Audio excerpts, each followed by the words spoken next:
Guys, ito na yung natira sa Cabrel Trail site natin. Sayang 20 kilometers yan pagka inikot mo talaga lahat.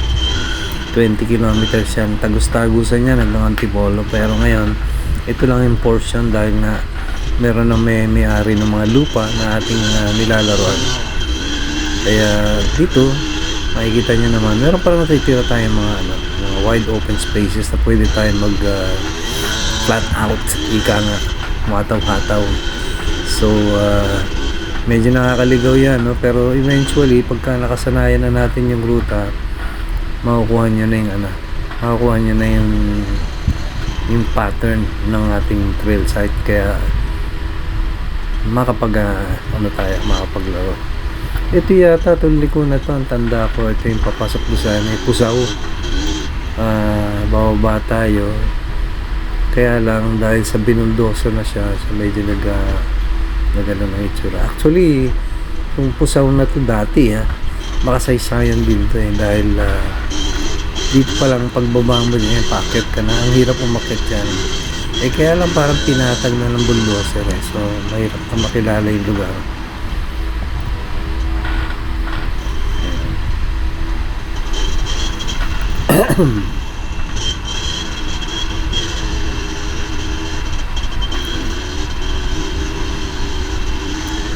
Ang kainaman lang din sa lugar na to, medyo mag high speed ka. So yung mga gustong mag humataw-hataw, ito yung lugar na to. At ayan na yung Salto kay Cabrel. Pero hindi tayo dyan na medyo mamaya na tayo papasok dyan.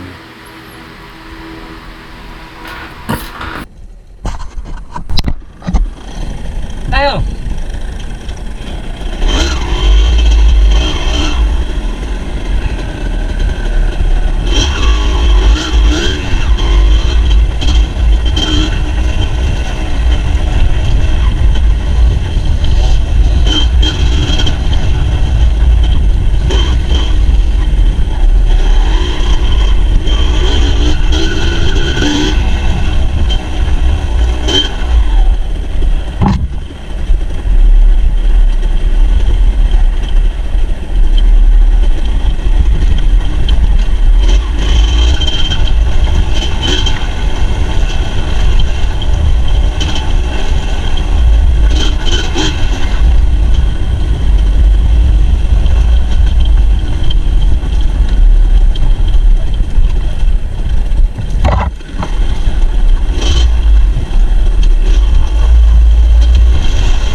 May kinukursa na ito kasing killer uphill si Bong. at tinatanong niya kung titirahin namin kasi may mga umakyat na nung nakaraang linggo na hindi nakatuloy dahil sa meron ano yung malalim na section na hindi namin alam dahil hindi pa namin napupuntahan. So na-curious siya. But anyway, dumiretso muna siya dito kay Kapre, sa Kapre site. Yan, at dito dinatnan namin yung mga riders na nagpapahinga at meron palang rider na nahulog andun sa di kalayuan. So ngayon andyan si Kapre pa to the rescue, may dalang lubid kasi malalim yata ang pinagkahulugan. So ayan. Right. Kuya Ben! Sumama sa akin. Okay. Ito yung isang ano. Hindi kami natuloy kasi merong nakabalahaw doon. So ngayon, titignan lang ngayon. Kung makakaiwas kami sa balahaw. Hindi nagtagal, humiwalay na kami sa Alright. grupo, no? At saka tumuloy na kami palabas Libong. Ito na nga, yung kanyang kinukursunadang killer uphill ay aming sinusubukan kasi ang plano namin ay kung hindi kaya, madali naman bumalik. Anyway, yun ang huling bagay na nasa isip namin sa ngayon kasi ang gusto namin malusutan din tong lugar na to, itong section na to. Ito yung mahirap na parte dati na pinupuntahan ng mga sa racetrack, no? Ito durug na siya, mapapansin mo halos wala ng patag. Actually dati nagsimula yan, patag yan dahil binuldoser yan eh. Kaya lang kahit na binuldoser na siya noon, kahit patag na siya noon, mapulbos siya, no? At saka mahirap umakyat dahil madudulas talaga at saka matarik eh. At portion na to pababa pa lang. So pagdating mo dito, ayan, paakyat na siya uli. Pero dito, very tricky, kailangan matulin ka. Eh kung wala kang buwelo, dudulas lang ang gulong mo pagdating sa parting itaas. Pero sa ngayon, dahil sa durog na siya, no, maaano ka, nakakapitan pa. Kaya lang, ang problema naman ngayon dito is medyo malambot siya at saka dahil sa panayang ulan. At yun nga, nung nakaraang linggo, merong hindi nakaakyat dito. Bumalik lang na lang daw sila. Talagang to si Bong, determinado talagang makaakyat. Kaya ayun, ako naman, first time kong inakyat dito, ngayon ko lang nalaman ganito pala, nakasama pala yung paghinto ko. Kasi nag-isip pa ako eh. Si Bong, second o third time na yata niya sinubukan niya. At nung ginawa niya, tuloy-tuloy lang. Kung alam ko lang din na kailangan pala ituloy-tuloy lang, sana ganun na rin ang ginawa ko. Pero, ayan, bumabalanse ko. Titingnan ko paano makakatawid kasi meron siyang parang lubog eh. Tapos may salto na magagawa mo lang tuloy niya kung tuloy-tuloy din ang birada mo. Pero sa case na to, hindi na eh. Huminto na ako eh. I'll do it the slow way. So si Bong, alam na alam niya kung ano meron dyan. Binalikan ako. At dito nga, magkakatulungan kami. Ayan. Nahulog na yung likurang gulong ko yan. Na-shoot doon sa parteng malalim. Tapos nakaabang siya doon sa salto. Yung harapang gulong naman, nakaangat siya. Kaya hindi ko na kaya ipwesto dahil pag inangat ko pa yung gulong, babaliktad yan eh. So sabi ko kay Bong na lang, siya na ang umangat ng harapang gulong para maipwesto lang. Ayos naman. Yun.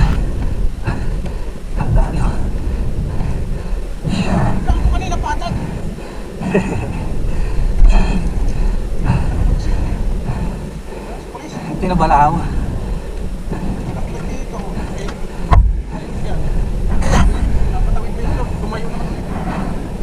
Kasi dihata niya sa bitis lahat eh.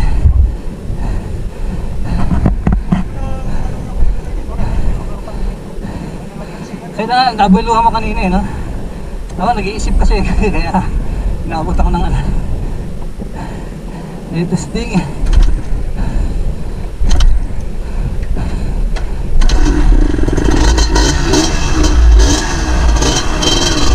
Sa tali!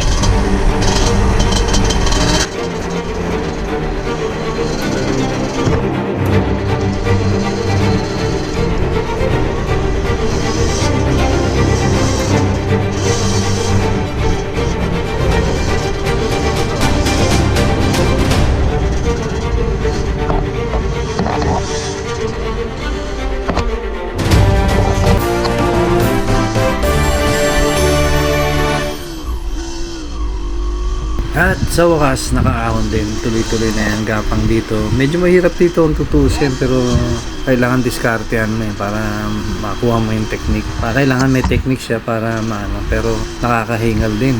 Grabe.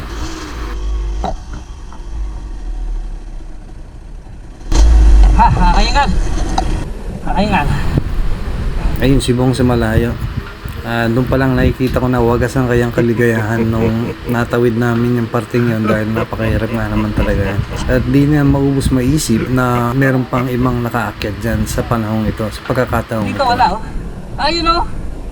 Although yun, may nakita akong bakas, no? Hindi naman din siya makapaniwala dahil doon sa bandang gitna, doon sa parting mahirap, walang bakas. Dito lang. So nangahulugan lang baka mamaya, galing lang dyan dito sa harapan, hindi dito sa ibaba.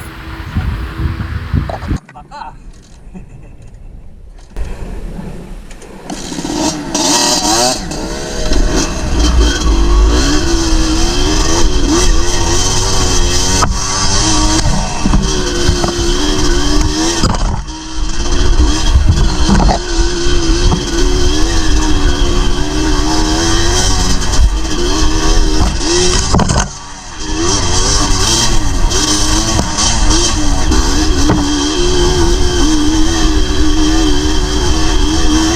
Alright.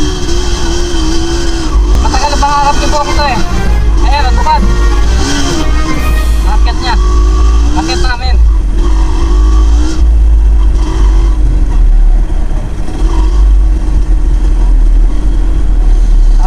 Yung pala yun. Naalala ko na. Kwento ko na lang mamaya.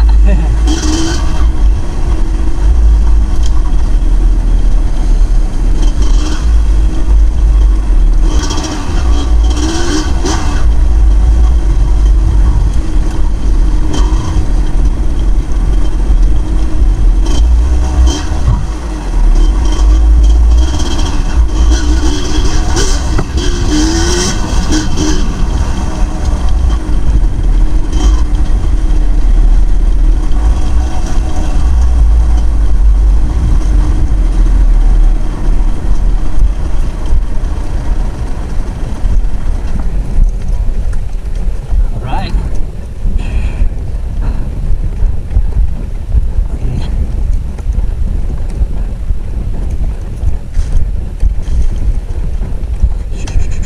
Oops.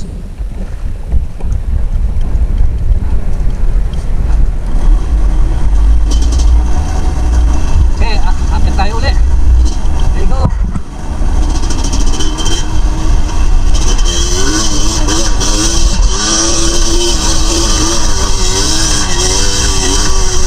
Kaya pala segunda.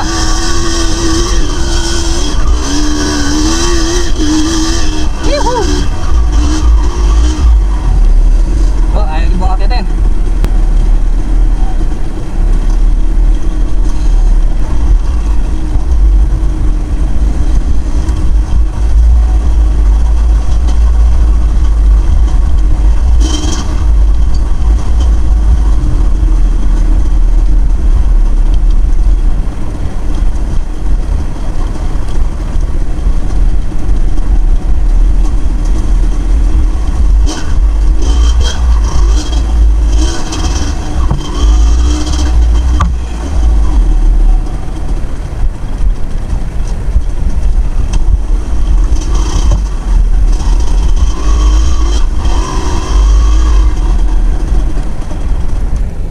Uy, patay na naman. Yun ah.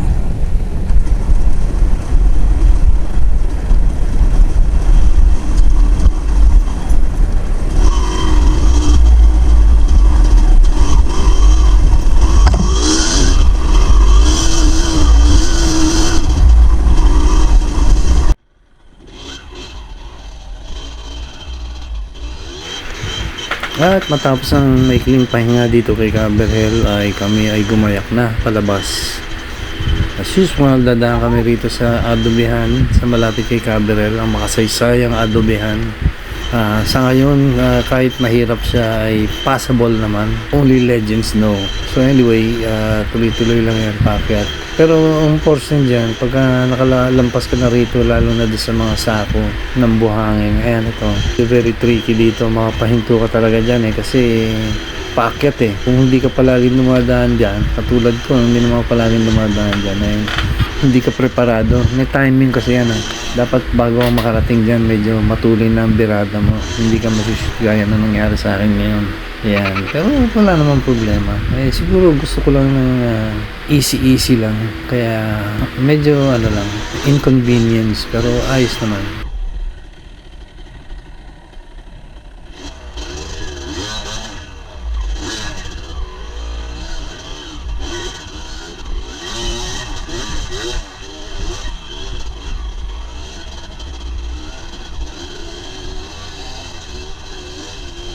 Dito, pag tag-ulan ay makasaysayan din to dahil saksakan ng dulas.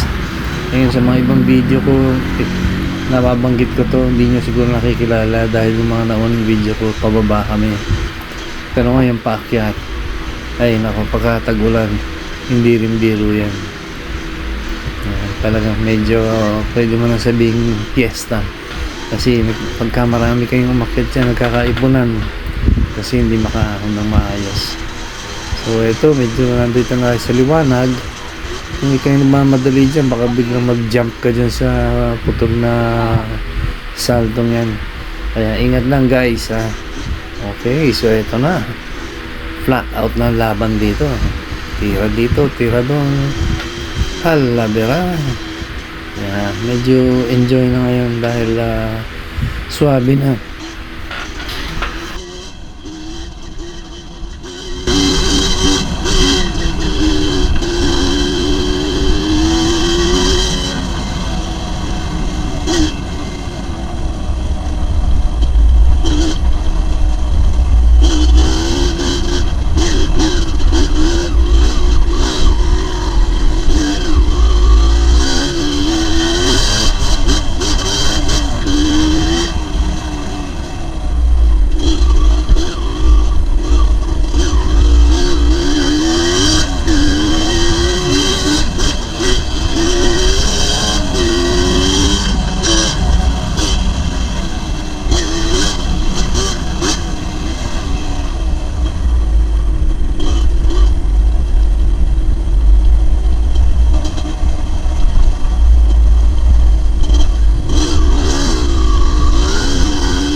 So guys, finally, ito na tayo, palabas na tayo ng C6 Bypass Road.